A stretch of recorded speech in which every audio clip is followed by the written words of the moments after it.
There was a lady in Maryland who I heard her son was put in jail. This woman has been in America for a long time. She has worked. I know her. I like her. All of a sudden, she has a child in jail. Allah tests us with different things. But at the point where you have those trials, the question you have to ask yourself is that, Allah, have I done what I should do? Have I made mistakes? Forgive me. But if you think, I've spent this money on this child, I sent him to the best college, and this has happened, no.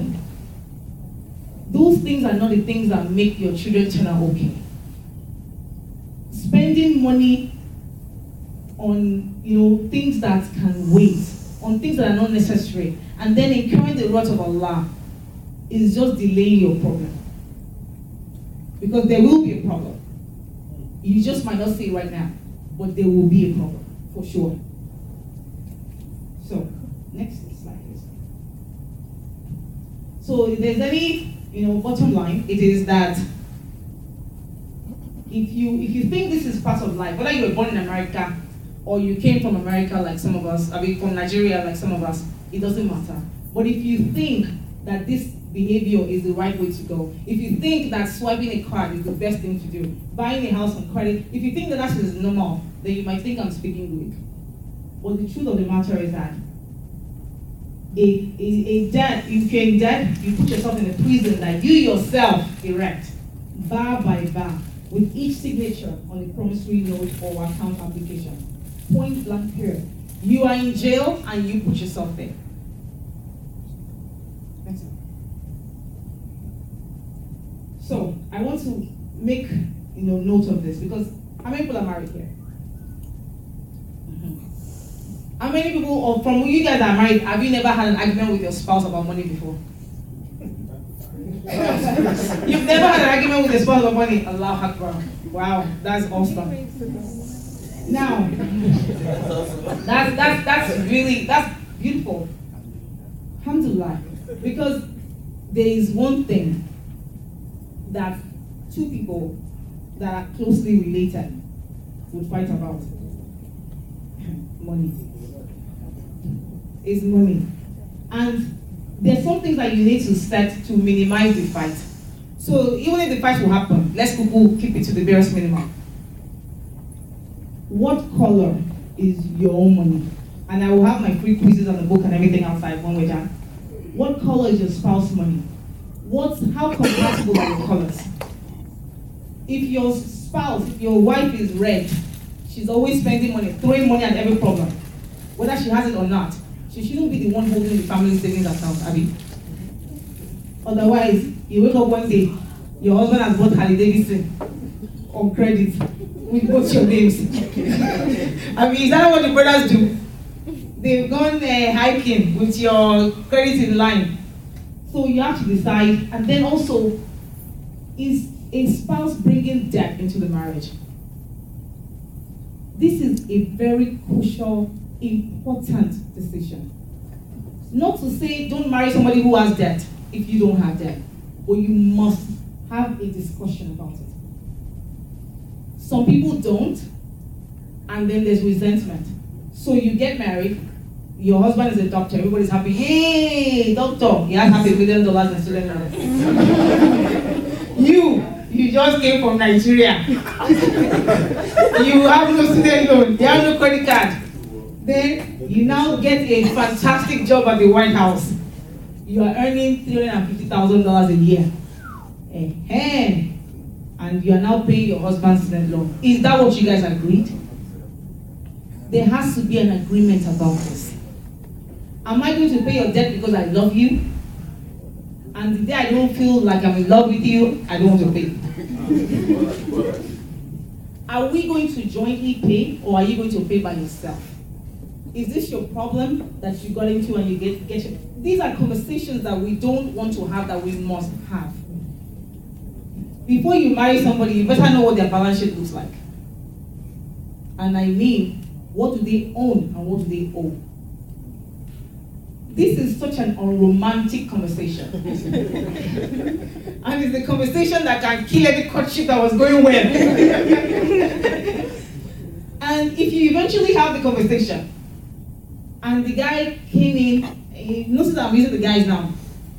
The guy came in, and all he has student loan, credit card, payday shop, everything. And you don't have anything. You are very straight and narrow. And you are telling yourself, I love him so we can make this work.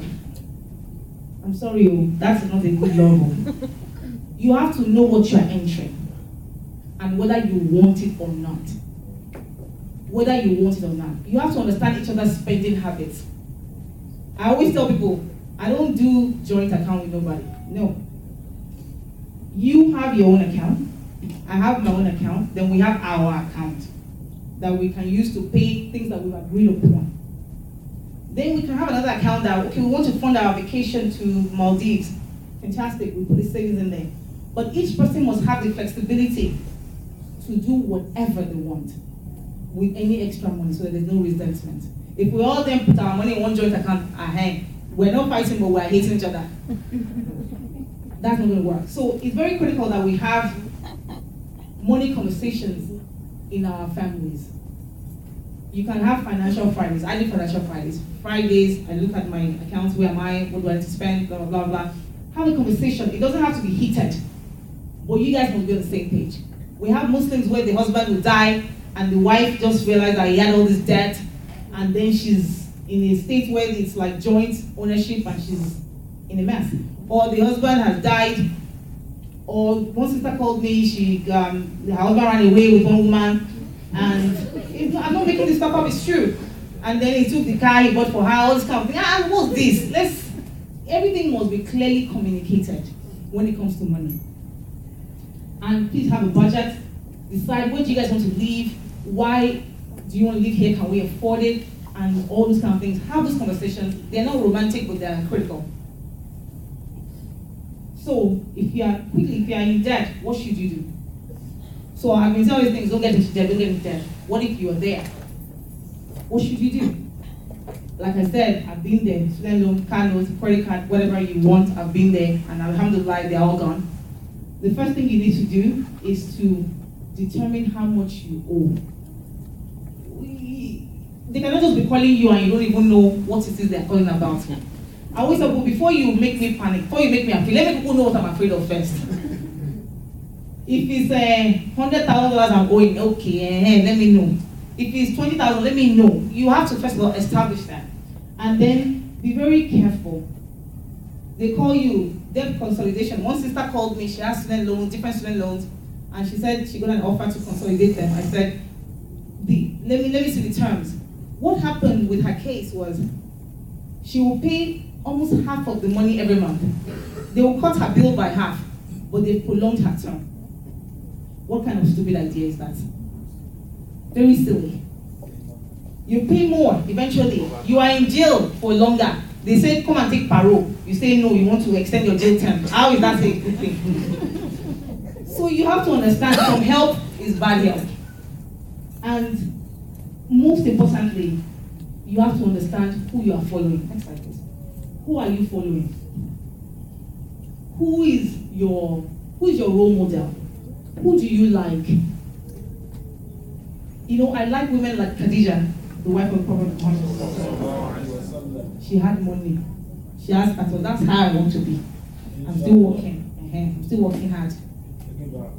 Please make job for me. You know, but if you try to be like Toni Braxton, for example, okay, you like all her hair, her makeup, and her nice house in LA and all that stuff, but did you know about her bankruptcy? Mick Jagger's girlfriend who was found dead in her apartment, and they said she was owing all this money. These people, they look fancy on the outside, but you don't know what's happening inside. So before you like somebody, you better know what the thing is. And most of all, don't think that you cannot get out of debt. Don't think you can't. Don't think it's too much. Thinking that it's too much is despairing in the mercy of Allah. And a believer never does that. You can't lose hope. You want to do something that is good, and you have to believe that Allah will help you. And of course, work towards the next step. And I want to, can anybody tell me this dua in Arabic? The dua that the Prophet ﷺ told.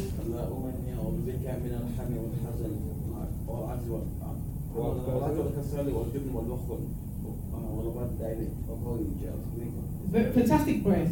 Morning, evening, mashallah. Because the Prophet ﷺ told, one of these people from the Ansar, who was sitting dejected in the masjid, that, and the Prophet said, why in the masjid? There's no prayer. He said, is owing everybody. The Prophet told him to make the dua, he made the dua, and what happened? So please, if you don't have the dua, contact Alaji Bello. Next time. So, now that you are leaving, before next YASR, I have homework for you. Next slide, please. These are the things that I want everybody to do before we come back next year, inshallah. Start an emergency fund. If you don't have an emergency fund, that's why you dip into credit. Your car tires, suddenly somebody is against you, Walmart, put a nail inside. You have to go and put it in credit card. If you had an emergency fund, what will you do? You will go and take from there. Pay off your debt, build reserve. So that if they say they are laying up in your office, people know that it's not, it's okay. You can still survive because you have 3 to 6 months reserve. And this is one of my favorites, create a side hustle. We get to America and we start feeling like we're not Lagos people. You know how we do now. How many of us had only one job in Nigeria? You are going to the office, you still have shoes that you're selling in the back of your car. You are going abroad for vacation, you still close to sell. You guys, we need to make this thing happen. Create a side hustle. There are 24 hours in a day. We can make this thing happen. So this is the homework. Take picture. Because we're going to ask next year when we meet, inshallah, next like this. Next year in December. So, it's the end, but even will know. If I come to YASR or platform, I have to shamelessly plug the things that are important to me. So please give me 2 minutes. These are things that are very important to me. The first one is my book called What Colors Your Money? You can get it on Amazon or you can get it from me. But I also have a free quiz that if you haven't taken it before, please see me afterwards and take the quiz to know what color your money is. You can take one for your wife, your boyfriend, your fiancé, the guy you met at the